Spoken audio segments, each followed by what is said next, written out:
First ever Clash mini balance changes. We got the Shield Maiden nerf, an Archer Beam buff, and a Monk buff. Hello everyone, my name is Shirin, and today I am going to tell you everything about the first balance changes that just happened 2 to 3 days ago. This is actually pretty interesting, and I actually found some patterns surrounding these balance changes which I would love to share with you guys. So without further ado, please like and subscribe, and let's get started straight away. Okay, first the Barbarian King received a health buff from 12 to 13, and now his super, which increases damage of nearby allies, is going to last for 4 seconds instead of 3 seconds, so 2 buffs for the Barbarian King, which is much needed in my opinion. Next we got the Archer Queen. Her super activation speed is increased. I'm going to explain what that means later on. And the energy needed to charge her super has gone down from 8 to 7, so now it's going to be easier for her to get her super. Okay, now the Shield Maiden, a very strong hero in this game right now. His attack speed has actually been increased from 0.4 to 0.45 hit per second, or in other words, from 2.5 to 2.2 seconds per hit. There are some nerfs, so it's like a rework in this case. The shield duration has gone down a second, so it will last 1 second less right now. Its super activation speed has also been increased, so same as the Archer Queen. And his overall HP across every level has also been decreased by 1. So this is kind of like a mixed rework, which I'm actually quite fond of. Now we're going to talk about the counters. He's going to have a nerf actually to his attack speed from 1 hit per second to 0.9 hits per second. Or in other words, from 1 to 1.1 second per hit. His super activation speed is also increased, the same as Shield Maiden and the Archer Queen.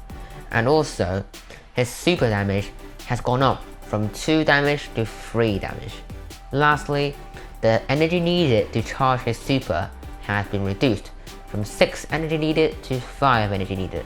So it's going to be easier to get the counter to super as well, which is that it can go to the furthest enemy and kind of like to do what the Minor does. Lastly, the Monk. The Monk actually has received an attack speed buff as well, from 0.6 to 0.8 hits per second, or in other words, from 1.7 seconds to 1.25 seconds per hit. Its super activation speed has also been increased. And finally, his super stun has been increased by 2 seconds. So now the troops that get affected by his super will stay frozen for 2 more seconds. That is all for the balance changes. Now let's move on to my thoughts, because I actually found a couple patterns here and there.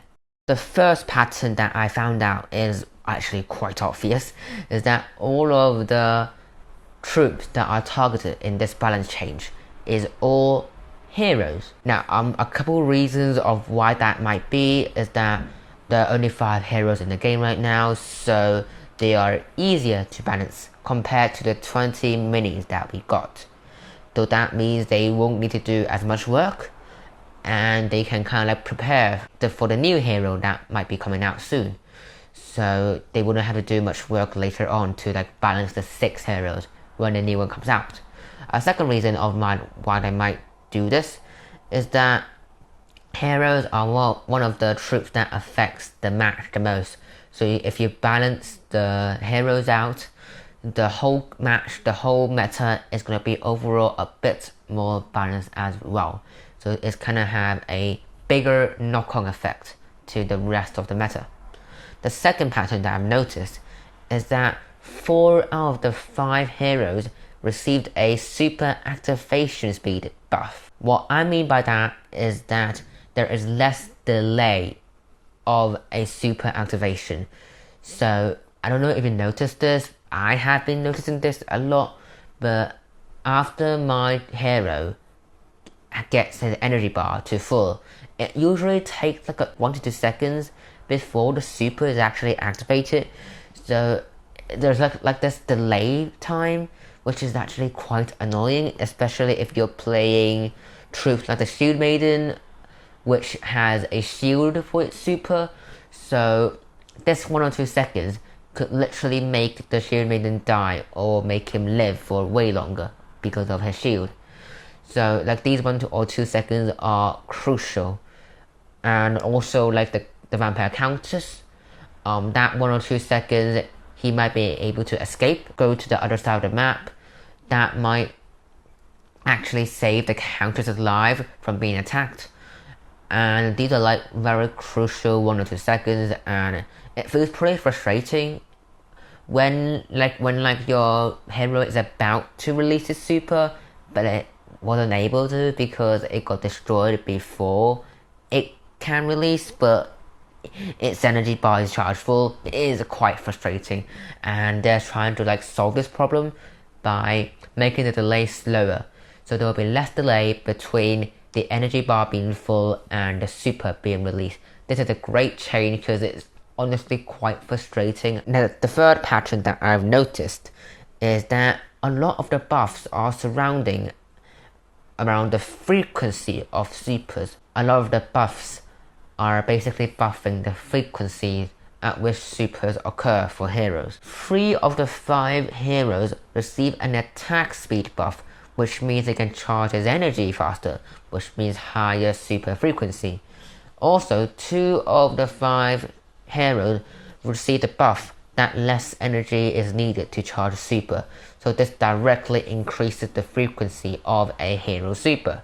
I think that the Clash Royale dev team is actually trying to make heroes play more of a dominant role in a match, because even though heroes are now already quite dominant, they're already quite important, sometimes I feel like they might be overshadowed by some 4 elixir strong minis, for example the P.E.K.K.A, the Mega Knight, the Ewiz.